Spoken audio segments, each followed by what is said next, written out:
Hello, hello, hello, and welcome back.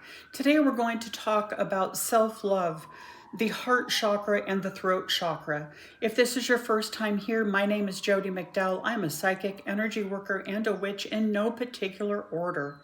If this is your first time here, welcome. I'm so glad that you're here. I hope you find value in my content. And if you're a returning viewer, thank you so much for hanging with me. It's been a journey. It's been a tough few months. Okay, let's get started. So, the chakras are connected to the meridian system, and it's all about how our chi, which is our life force, runs through and how we function in the world to really break it down and simplify it. The heart chakra is love, self-love, how we value ourselves, how we function in the world as a valued person, how we treat others, how we treat ourselves, boundaries, all of those things. And then our throat chakra, kind of breaking it down to the nitty gritty, is being able to express our needs, our desires, feel confident, have value in ourselves, our words, and actually expressing those boundaries. It's tied into our creativity as well, self-esteem. Of course, all of the chakras are tied together. But that's kind of the main focus of the throat chakra. And if my voice starts to crack, get uneven, I'm working at reopening and getting things running smooth. So, need to share a little bit about myself. I was diagnosed with bipolar 1 disorder at 25, primarily mania.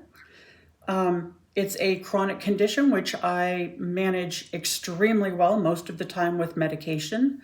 However, with every chronic illness, it doesn't matter how well you manage, how hard you work on self-care and doing all of the right things, there will always be a relapse here and there. When it comes to mental health, it's harder. You're judged more harshly. It's typically judged as being moral versus medical. And I want to say, stop that.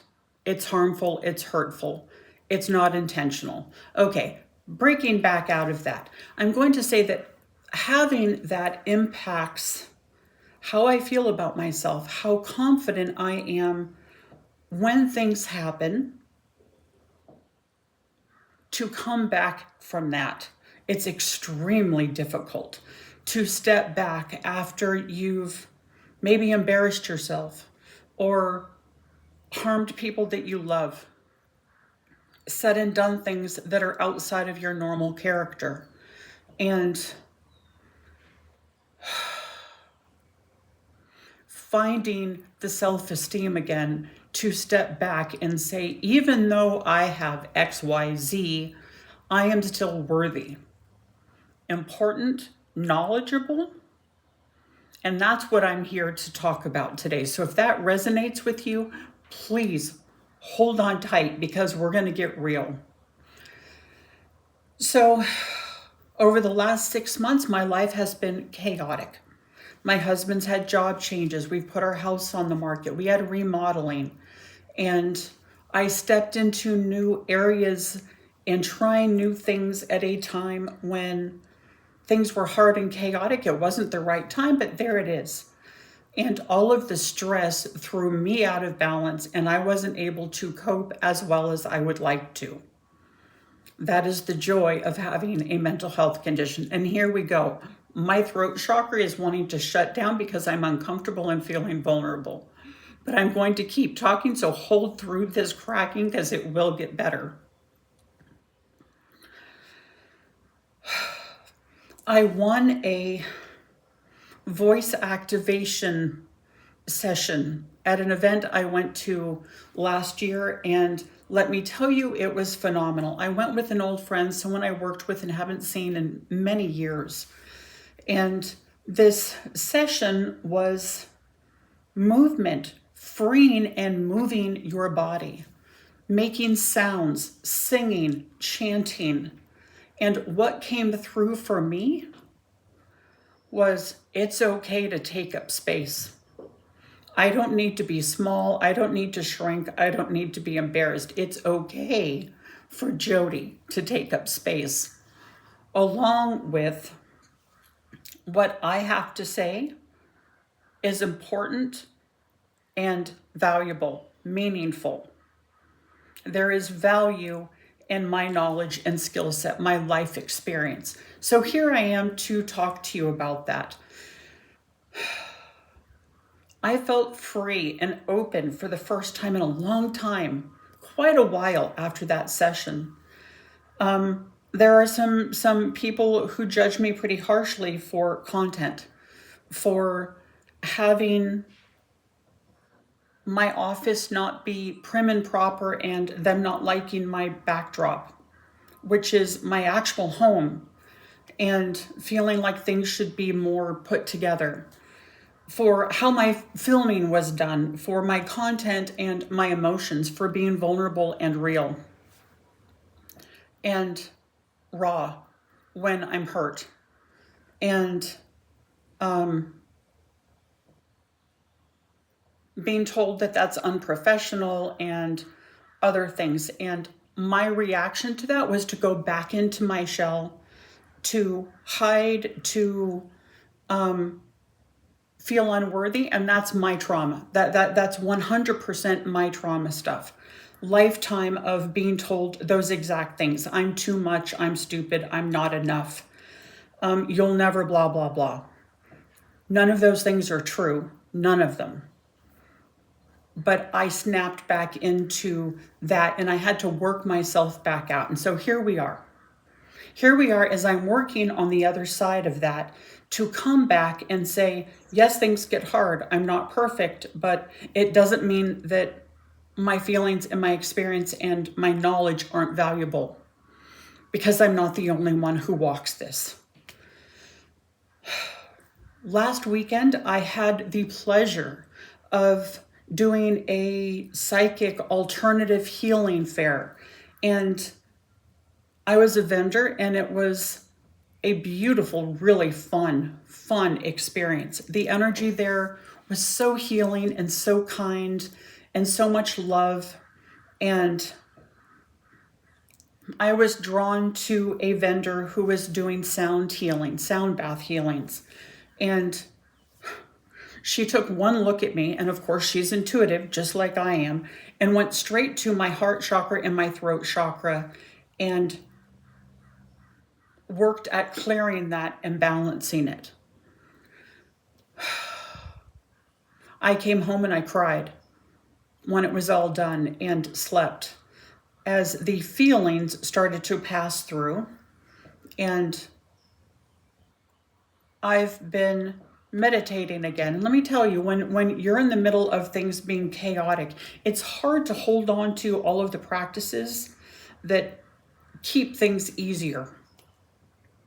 I've been working back into them, back into balancing my chakras on a regular basis and meditating. This morning I spent an hour in transcendental meditation and finding that calm and the ability to step back in and make a video and talk to you. And I feel honored that a couple people I know recently have said, I'm having difficulty with XYZ. Will you help get me through X situation? Will you help get me through this depressive episode? Will you help with a difficult coworker? I don't know what to do. And being that trusted person to step in and help. That value, that Jody has something valuable to offer. I've needed that more than just about anything else. And thank you to those who have done it. It means more than you know when you're not too much. You are not too much.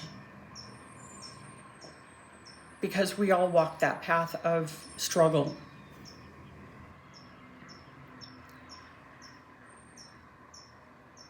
How do I step back in after things have gone out of balance and things I'm not feeling confident, I'm not feeling valuable? Part of that for me is creativity, and I've felt stuck. And so what did I do? I ordered some book nooks that are little like dollhouse, snap together dollhouse kind of things from Amazon, and started building them, which gives me creativity and outlet, as well as having something that I can show at the end. I did that. And I even did the electrical wire. Sorry, the trash companies here. Setting up all the electrical stuff, which is so far outside of my comfort zone. But I did it successfully. And helping others, stepping in, and something as simple as at the fair, someone was quite short. I'm 5'8", and I can reach all kinds of stuff that lots of other people can't. Helping them clip things and carry this little thing, that little thing, hang up their stuff. They're little things. They're tiny, they're insignificant, but being of service and helping. And being there for my friend to say, wow, your new sink looks beautiful. I love it. It looks fantastic. Getting outside of myself. These are simple life skills. But when self-esteem is down, what do? We sink into ourselves, and the pity party starts. Got to get out of that. Just have to get out of that. I picked up a book at the library. It's fantastic. Oh my goodness, is it good? I'm reading The Awakening by Nora Roberts, and I can't put it down once I pick it up. It's fantastic. 120 pages in one sitting, I think.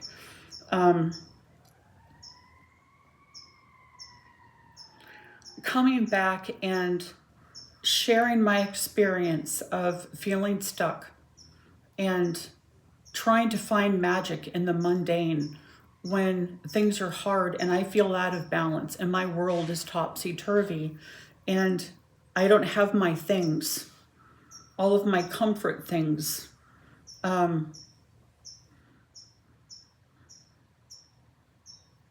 It's not easy. It's not easy.